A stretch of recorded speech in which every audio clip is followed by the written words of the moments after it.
North Korea is supposed to be broke, isolated, sanctioned, cut off from much of the world. But Kim Jong Un may have pulled off something that sounds almost impossible. Despite years of punishing international sanctions, North Korea may have amassed up to $22 billion in foreign revenue between 2022 and 25. That is almost 4 times what it generated in the previous 4-year period. And here is the really uncomfortable part. The more the world tried to squeeze Kim, the more creative his money minting machine became. From weapon sales to Russia to troops on the battlefield to crypto heists to technology transfers, Kim Jong Un has turned sanctions into a game of cat and mouse. And apparently, Pyongyang has already decided it is done playing the defense game. So how did one of the world's most isolated regimes build a $1 billion war chest? Let's break it down. For years, North Korea was the classic sanctions nightmare. The United States and its allies wanted to cut off the cash that could fund Kim's nuclear program. The UN also imposed sweeping restrictions. Trade was completely choked, banking access was restricted, and North Korea was pushed even further into diplomatic isolation. Then came 2022 and Russia invaded Ukraine. Suddenly, one of North Korea's biggest assets, its massive stockpile of old-school weaponry, ammunition, became very, very valuable. Moscow needed shells. Pyongyang had shells. And the two regimes found each other. By the end of 2025, Ukrainian intelligence estimates suggest that North Korea may have provided as much as half of Russia's requirements for frequently used 122mm and 152mm artillery ammunition. In other words, the old weapons gathering dust in North Korea actually suddenly look like gold. And Kim did not stop at ammunition. North Korea also sent soldiers. South Korean estimates suggest between 16,000 and 22,000 North Korean troops were deployed in the support of Russia. The reported payment? Around $2,000 per soldier per month. That means Pyongyang wasn't just exporting weapons, it was literally exporting manpower. And the more the war consumed Russian ammunition and troops, the more valuable North Korea's military stockpile and military labor became. North Korea, a country that has spent decades being treated as an economic outcast, has found a customer with an enormous appetite. Russia, and there was something else in the deal that money cannot easily buy: technology. Russian military technology and expertise have allegedly helped North Korea speed up its own weapons development program. That means Kim may have found the perfect bargain. Old weapons out, new technology in, sounds like a dream for Kim. And that could explain why North Korea's military is starting to look very different. For years, the country's conventional military was associated with equipment that looked like it belonged to another era. But now North Korea has unveiled 2 5,000-ton destroyers. Reportedly the largest warships it has ever built. At least one is believed to carry a Russian-made Panzer-aimed air defense system. And North Korea and Russia have also been working on strike drones. Then there are the ballistic missiles.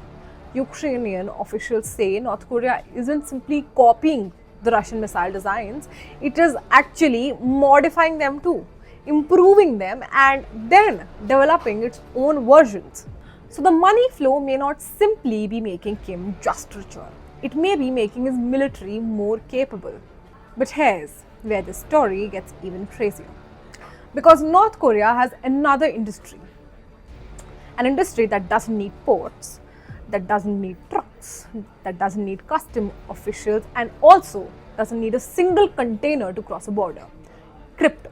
North Korea has become one of the world's most prolific crypto theft operators. According to TRM Labs, hacking groups linked to Pyongyang are now account for more than 70% of global cryptocurrency thefts, up from around 30% in 2017. Think about that. A country that struggles to access the global financial system has built a digital robbery network that can operate across borders without physically entering anywhere near them. The money is then allegedly laundered through criminal networks, including Chinese organized crime groups. So while sanctions try to block Kim's bank accounts, his operatives may simply be looking for the next digital wallet to empty. Now there's another clue that something has changed inside North Korea. The country's capital is looking different. Pyongyang has seen a construction boom. New homes are going up, Chinese vehicles are appearing on the streets that once looked remarkably empty. Smartphones and domestic digital apps are becoming more visible. North Koreans can use ring-fenced online services to order food or taxis, and trade with China has rebounded. In June, imports of sports and leisure goods alone reached a reported $1.2 million.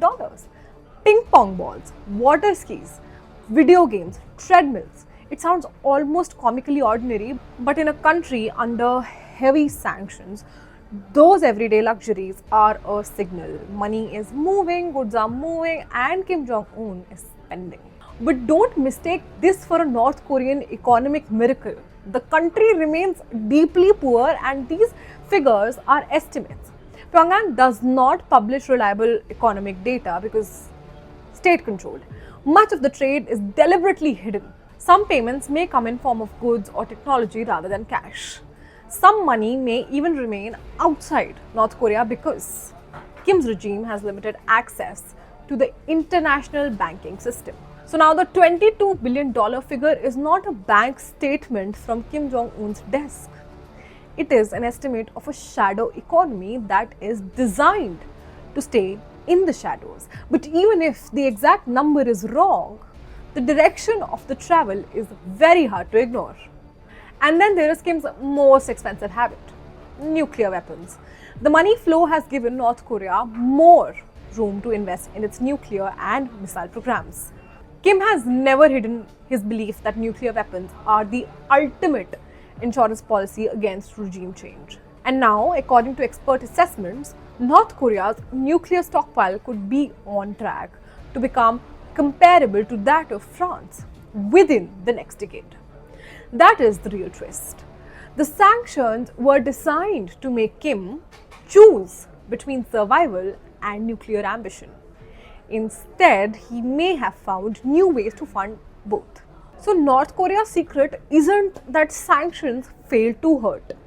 They did, they very much did, but the secret is that Kim Jong Un adapted. When one source of money closed, he managed to find another, and then another, and when trade was restricted, he turned to military partners. When banking was blocked, his operatives went digital, and when his old weapons looked obsolete, Russia gave him a reason to turn them into currency.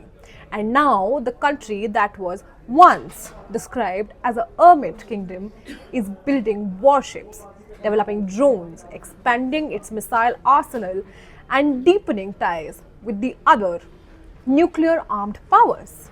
Kim Jong Un may not have beaten sanctions, he may have simply learned how to live and profit inside them, and that could be far more dangerous. We'll keep on following this. Meanwhile, thank you for watching. This is me, Riya Girdhar, signing off for Times Now Digital.